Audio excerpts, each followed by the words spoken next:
The Art Pod, in association with Red Mud Arts and the Ruth Smith Gallery. Hello and welcome to The Art Pod with me, Ruth Helen Smith. Today I'm talking with Bethenie Carriaga at her exhibition, Journey in Blue Time, which is the culmination of her time here on the Ruth Smith Art Residency. Her paintings and prints draw on literature, folk tradition, and a material kind of spirituality, suggested even through the recycled objects that she combines in the works, where previous lives and histories are intertwined with new stories and new meanings. So I'm sat here in the gallery with Beth, surrounded by her exhibition Journey in Blue Time, which includes several artworks that she's made in this very room over the last couple of weeks whilst here as artist in residence at the Ruth Smith Gallery.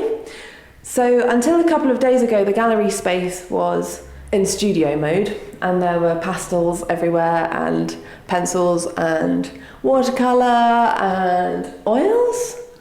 Yeah. Prints, fabric. Oh my goodness, there was more. I can't. So you did a great list there. And so, Beth, you've been working away in here. How does it feel to see the artworks now on a clean wall with the space completely cleared of all the sort of artistic mess? I don't know whether that's an appropriate word for it because it's all not mess. It's like really important and necessary. But yeah, how does it feel? I think it's so lovely because I guess I've not really displayed work all together like this, and in like a studio that I guess is messy when it's in that mode, you don't really see how they fit together as well, and you kind of hold them up and try and imagine, and it still feels a bit abstracted. But when it's like all together in more of a row, and you like give space around it as well, like a halo around each piece of work, and it's not on the floor, it feels really nice giving that. And yeah, it actually is such a good feeling. It really is.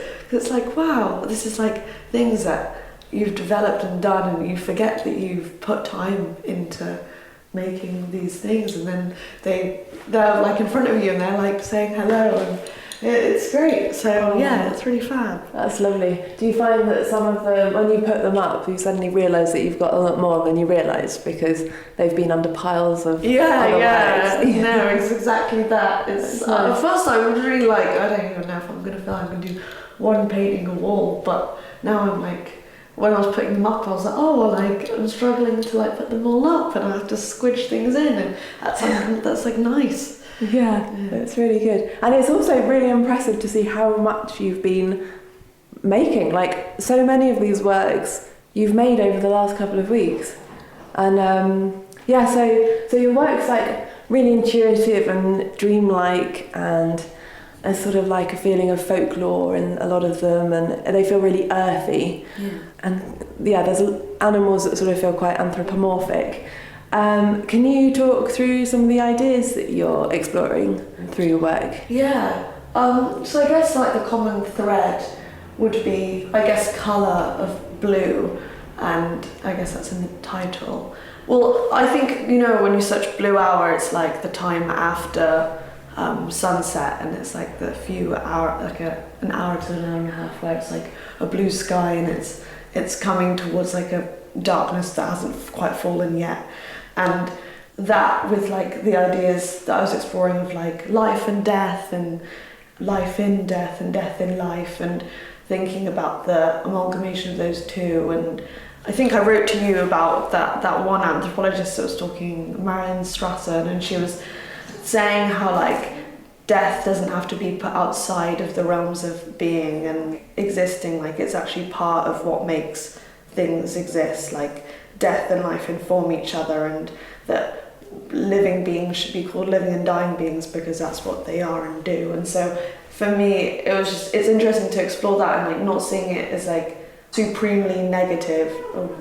And so like thinking, and obviously not kind of disregarding like the pain of like loss and trauma and things resulting from death, but also just seeing it like in an additional way, that it can also be something to explore and include, and it's not like this completely objected from like dead beings and things. So I think I do want to push that more, but I guess like the figure of a moth goes through, and I think of moths as ghostly or like reincarnations, or moths as also moths, and like moths exploring like human, non-human, human-animal relationship, and moths also as a group of beings and solo.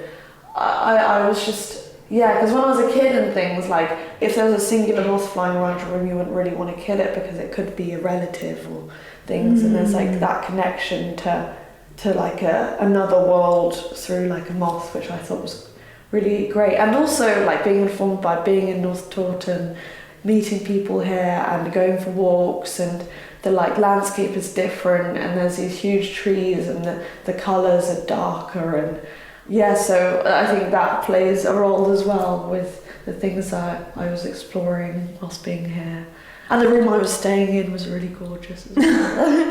So that features in a painting. Yeah, I like that. That's one of my favourites actually. Yeah, Such a nice painting.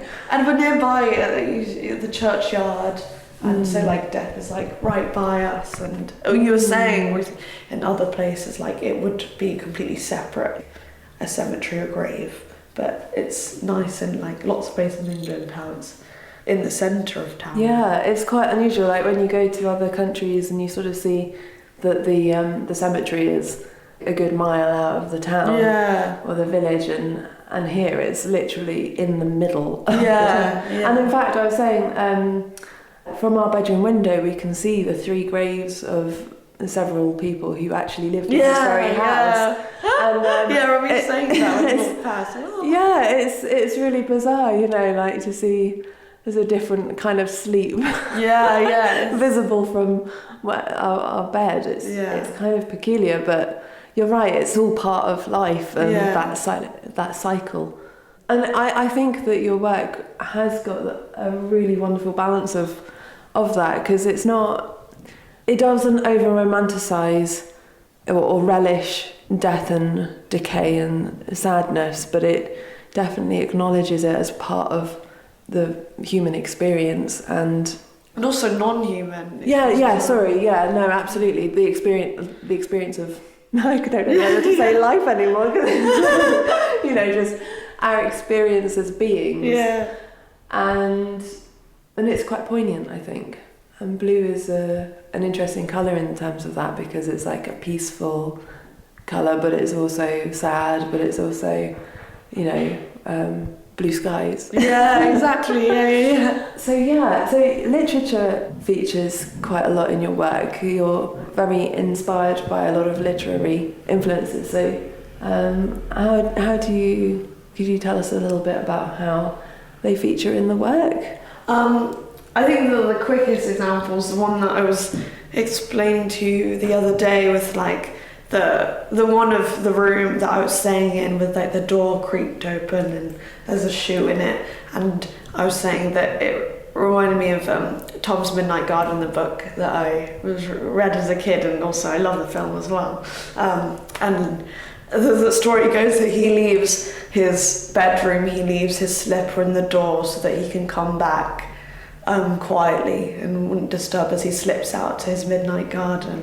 And I love that. I love like the secrecy and also like it plays into the kind of dissolving of like inside versus outside like worlds, and I guess like the leaf plays into that. I think you were saying like let's say the leaf's like blown in from outside, and there's that kind of like dreamlike thing where it's like you don't know what's real or what's not. And I love the book for that, and I think it informs like the titles, or like the way the words are like in a certain order make you want to respond to it. And I guess a lot of my work likes to respond to those bookish things, and I want to explore that further, definitely. And a lot of the time it can start with a title, and the title then really like guides then what I want to make or what I want to get out of it. So I'm grateful to words also, and not just colour. So yeah, it's interesting how you were saying that often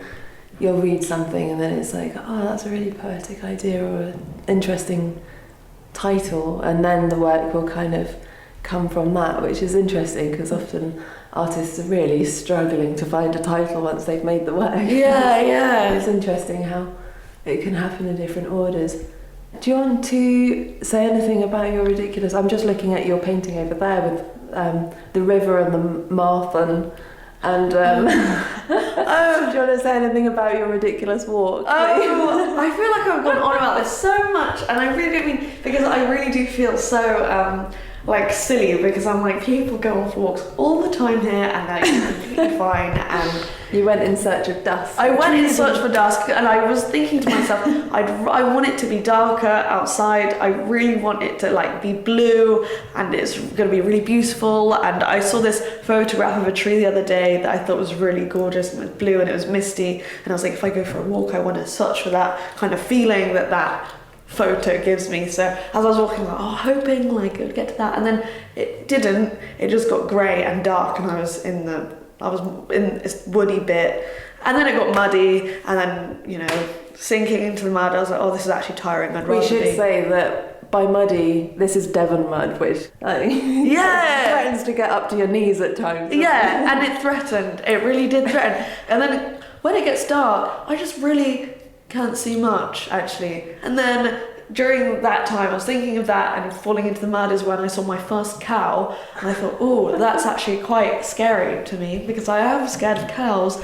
And at that point, when the cows, kind of gathered behind me, that's when I was like, no, nobody knows where I am. So I called you, Ruth, and that really immensely calmed me down, actually, so thank God. And actually, it was my saving grace, because just as I was calling you in the middle, I realised I saw the gate. And so just like that, I was fine again. And all these thoughts that can play on your mind at that time where you can't see so much, so the imagination has so much space to wander. I know, I love it. Yeah. I love those times, because also when it gets dark like that, any shadow, any figure can be a person. Yeah. I just, any clump of bushes could be anything. Like this stump of a tree could be a person laying down. Like, I just don't know, especially with my short sight. You can't.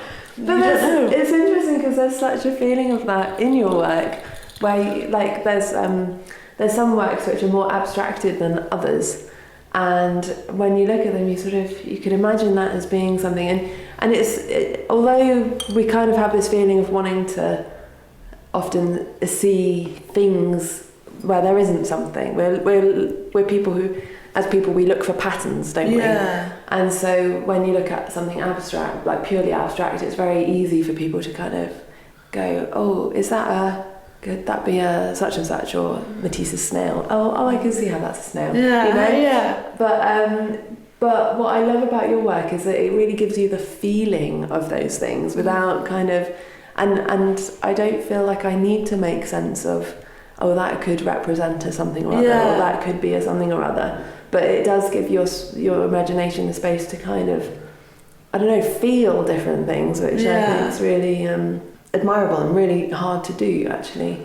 So the different mediums, like you've got paintings and you've got prints and you've got drawings.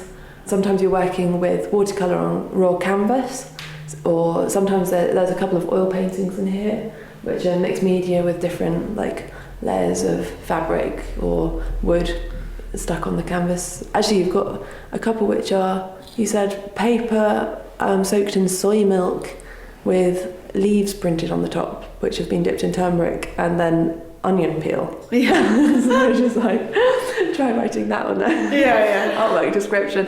And then the etchings and the prints and the engravings, they're really, really detailed.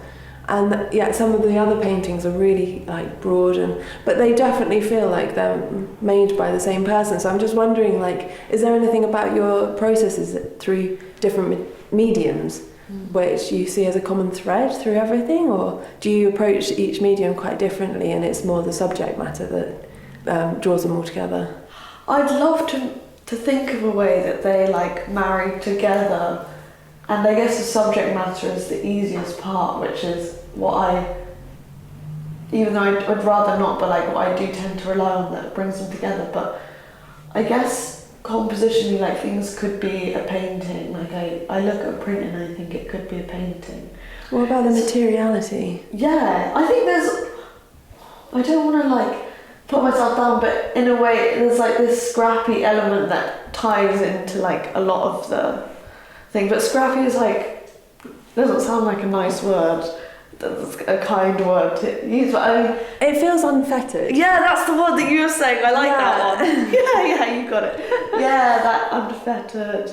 Like the prints aren't pristinely kind of, the ink isn't super evenly rubbed out throughout everything, and neither is the paint completely, like you can look at a square of the painting and it's not all the same colour because I run out of that colour and I have to try and mix it and make it. And how about the found objects element? Oh, that's true as well, because like that moth down there, that's printed on the back of it's an old piece of a typewriter. Yeah, where it's got typewriting on the other side. The paper's brown and it's kind of crumpled and one corner's like torn off. Yeah. And so the whole object, even though it's like a print which is sort of so image based, true. You know, it's got such a feeling of a full object. It's got this sort of material history to it. Yeah, I think there's definitely that second-hand, past life thing with the objects that I use. Like some of the works like that used to be kind of rags that was at the print studio, and this was this old bookcase for a book that I liked and I made, or some of the frames were frames I picked down the road whilst being here in North Taunton because I run out of subs to use.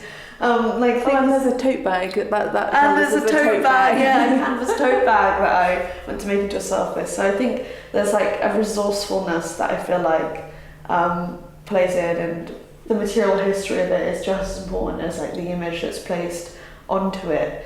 It's like a collaboration between everything that's gone before and kind of making peace with the object, and eventually, you know, they'll transform and they'll keep transforming. So I think it's like an ode to like how the materials can do that, just like, you know, we can, like humans can, like they can transform and also be transformative of like a person too. It's like this dialogue that happens. So yeah, it's cool. It's like we've met, me and this object, we've met, and now we've like made each other in a way. That's so interesting, Beth. So just one final question, I guess, like how have you found your time here on the Residency? What do you kind of hope to develop further? And I've loved my time here on the Residency, and I really like what I really love, actually, first off, the space is incredible. Like, it's so nice that you can walk out of bed and go into the studio, which has got like beautiful windows, and it feels like you're not disconnected. I feel like a lot of studios, like, you feel quite cut off from what's happening outside. Like when you're kind of in this mode, but here it's kind of like you can see people walking by, you can see like the town bustling, you can see the sky, and you're right by your bed and your kitchen, so it feels like it's like the whole life, like it's not like a separate thing, which I love. And also like getting that one-to-one support as well from Ruth has been really terrific, because it really feels like collaborative and like really informative of somebody that like has been doing this and has been living here, and they have so much to tell and also like physically like offer as well. It's like so amazing, and the community that you've built here, and also like the friendly people kind of inform what you're making, and like it's just been really terrific. I've really enjoyed it. And like all the fun things that you do whilst you're here as well, like influence your work, and something you'll keep forever, you know, like the conversations that you have here will like live on, it feels, or like everything will like keep going, that I'm hoping and I know will happen like afterward. So it's like not just like the couple of weeks, but it's also like the whole experience. Yeah, it's great, it's terrific. So yeah, I'm really grateful, and I've had a really fantastic time. Well, thank you, Beth. It's really nice to chat about your work. Thank you so much for listening to The Art Pod with me, Ruth Helen Smith, and my guest, Bethenie Carriaga. Next time, I will be talking with Texas-based encaustic artist Matthew Jones at his exhibition A Stone's Throw Away. I do hope you will join me.